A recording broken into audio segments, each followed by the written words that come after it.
नमस्कार, विंध्या टाइम्स में आपका स्वागत है। कोरोना संक्रमण के इस दौर में कोरोना वॉरियर्स का दर्जा प्राप्त डॉक्टरों को अब काफी दिक्कतों का सामना करना पड़ रहा है। रीवा जिले में भी पिछले 1 साल से लगातार डॉक्टर्स अपनी सेवाएं दे रहे हैं और इन 1 सालों में डॉक्टरों ने अपनी कई मांगे सरकार के सामने रखी जो आज तक पूरी नहीं हो पाई है।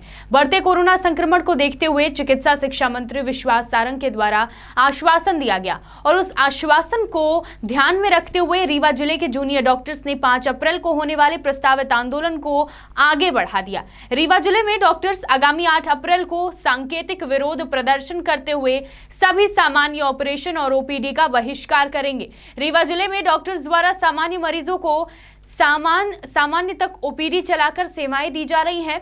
आज जो डॉक्टर्स हैं, जो जूनियर डॉक्टर्स हैं, वो सांकेतिक प्रदर्शन पर बैठे हैं और हॉस्पिटल में नहीं बल्कि बाहर ओपीडी चलाकर जो सामान्य मरीज हैं उनको सेवाएं दी जा रही हैं। डॉक्टर्स द्वारा बताया गया कि आगामी 12 अप्रैल को चिकित्सा शिक्षा मंत्री के साथ मीटिंग में अगर उनकी मांगे पूरी होती हैं, उनकी मांगे मानी जाती हैं, तो वह दोबारा अपनी सेवाएं ठीक ढंग से देना शुरू कर देंगे। लेकिन अगर उनकी मांगे नहीं मानी जाती हैं, इस दिशा में 13 अप्रैल को जूनियर डॉक्टर एसोसिएशन द्वारा पूर्ण रूप से आंदोलन किया जाएगा, जिसमें वह आकस्मिक सेवा और कोविड-19 की जो सेवाएं हैं, जो कोरोना की सेवाएं वह दे रहे हैं, उसको भी बंद कर देंगे, जिसकी जिम्मेदारी प्रशासन की होगी। डॉक्टरों का साफ तौर पर यह कहना है कि अगर सरकार उनकी मांगे पूरी करती है तो वह मरीजों के हित में कार्य करेंगे।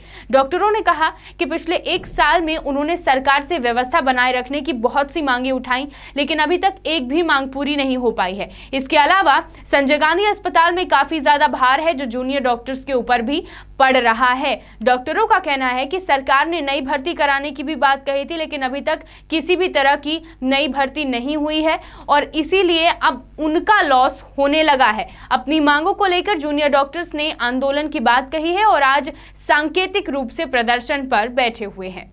जो है बहुत ही उसकी तरफ दुर्लक्ष्य किया गया है।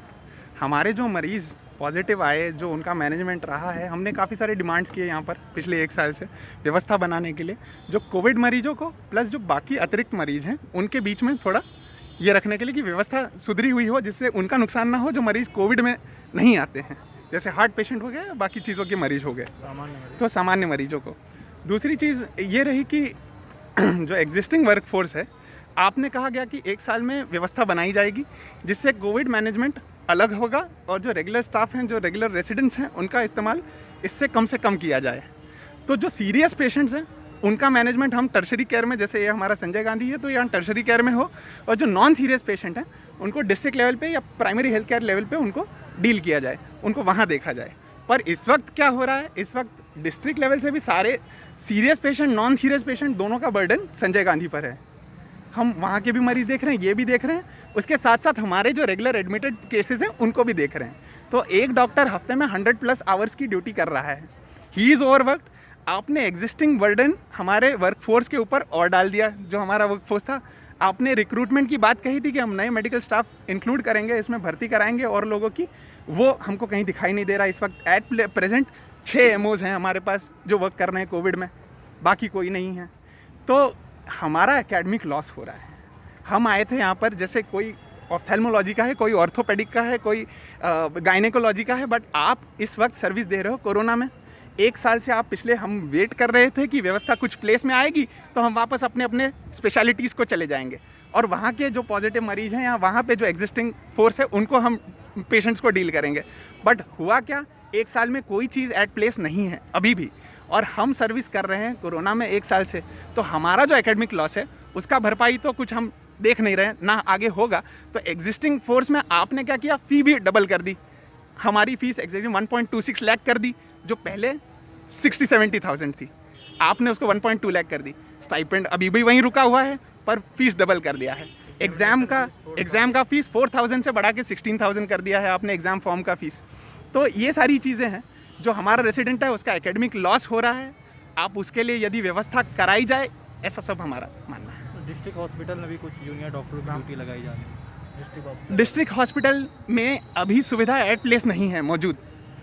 डिस्ट्रिक्ट हॉस्पिटल में हम ये नहीं कह रहे कि आप सीरियस पेशेंट देखें, एटलीस्ट जो पेशेंट्स को मिनिमम इंटरवेंशन की ज़रूरत है, जो सिम्टमलेस पेशेंट्स हैं, जो पॉजिटिव आए हैं, जिनको मिनिमम केयर की ज़रूरत है वो डिस्ट्रिक्ट हॉस्पिटल लेवल पे मैनेज किया जाए, पूरा का पूरा बर्डन टर्शरी केयर पे ना डाला जाए। ये हमारा मुद्दा है। आज धरना किस तरीके से आप लोग चला रहे हैं? ये जो प्रोटेस्ट है पैरेलल ओपीडी जो हमने डाला है, एक सांकेतिक प्रोटेस्ट है हमारा, विरोध कर रहे हैं कि आपने जो दुर्लक्ष्य किया है, आपने जो ध्यान नहीं दिया है नॉन कोविड मरीजों पर पिछले 1 साल से, वो उन नॉन कोविड मरीजों के लिए हमने पैरेलल ओपीडी चलाई है। ये हमारा सांकेतिक प्रोटेस्ट है कि आपने जो कोविड मैनेजमेंट तो जो हुआ ना हुआ, आपने नॉन कोविड पेशेंट्स को भी, जो सामान्य पेशेंट हैं उनकी तरफ जो दुर्लक्ष्य किया है, उनके लिए हमने पैरेलल ओपीडी अपनी चलाई है। किसान प्रोटेस्ट कब तक जारी रहेगा? ये प्रोटेस्ट हमने अभी तक जो हमारे माननीय मेडिकल शिक्षा मंत्री जो हैं उन्होंने जो किए गए वादे हैं, उनकी जो मीटिंग का तारीख है 12 अप्रैल की है। यदि उस मीटिंग में हमारे जो डिमांड्स हैं, हमारी जो कुछ रिक्वेस्ट हैं उनसे, वो यदि पूरे होते हैं तो हम आगे से सुचारू रूप से सारी चीज़ें वापस से चालू कर देंगे और हम पूरे फोर्स के साथ जैसा है वैसा पूरी तरह से कोऑपरेट करेंगे। पर यदि उसमें मांगे ना पूरी हों और हमारी जो कही गई वैलिड जो पॉइंट्स हैं उसको ना माना जाएगा, तो हम 13 तारीख से और आगे कड़े फैसले लेने के। एस्मा जो एक्ट लगा हुआ है उसके ऊपर से हमारा ये कहना है कि हमने कार्य किसी भी तरह का बंद नहीं किया है। हमारी सारी इमरजेंसी सर्विसेज चालू हैं, हमारे रूटीन भी चल रहे हैं। हमने पैरेलल ओपीडी चलाया है और हमने जो ज्ञापन दिया था, जो ज्ञापन गवर्नमेंट को पहले नोटिफाई किया है, 25 तारीख को ही दे दिया था। जो ज्ञापन दिया था हमने वो 25 तारीख को ही दिया था। तब एस्मा का ऐसा कोई रूल नहीं था। उसका जैसे हमने ज्ञापन दिया उसके तुरंत बाद में एस्मा 31 को ला दिया है, तो उसके लिए अब हम कुछ ज़्यादा बोल नहीं सकते हैं। और जैसे अभी हमारे कुछ जो बोल रहे हैं पीजी डिस्ट्रिक्ट हॉस्पिटल भेज रहे हैं, ऑलरेडी इतना हमारा रूटीन वर्क है, कोविड का वर्क भी हम कर रहे हैं, साथ में वर्कलोड इतना एक्स्ट्रा है। अगर हमारे पीजी डिस्ट्रिक्ट हॉस्पिटल भेज देंगे तो फिर हम पे और ज़्यादा बर्डन आ जाएगा, जो मोर देन 100 मरीजों पे हम कैसे दे पाएंगे। और रही बात जैसे आयुष्मान का एक्स्ट्रा बर्डन हम पे डाला जाता है, उसके क्लरिकल वर्क के लिए हमें नहीं लगता कि MBBS डिग्री की ज़रूरत है। वो किसी एक स्टाफ रखा जा सकता है जो आयुष्मान का काम करे, हम पे उसका एक्स्ट्रा प्रेशर डाला जाता है, उससे हमारा कोई लेना देना नहीं है। जबकि हमारे यहाँ पर हॉस्पिटल में भी ऐसा कोई हमारी सुविधा नहीं है, पानी पीने का हमको नहीं मिलता है, हमारे रहने की कोई ऐसी व्यवस्था है यहाँ पर। नाम बताइए। रजनीश मिश्रा।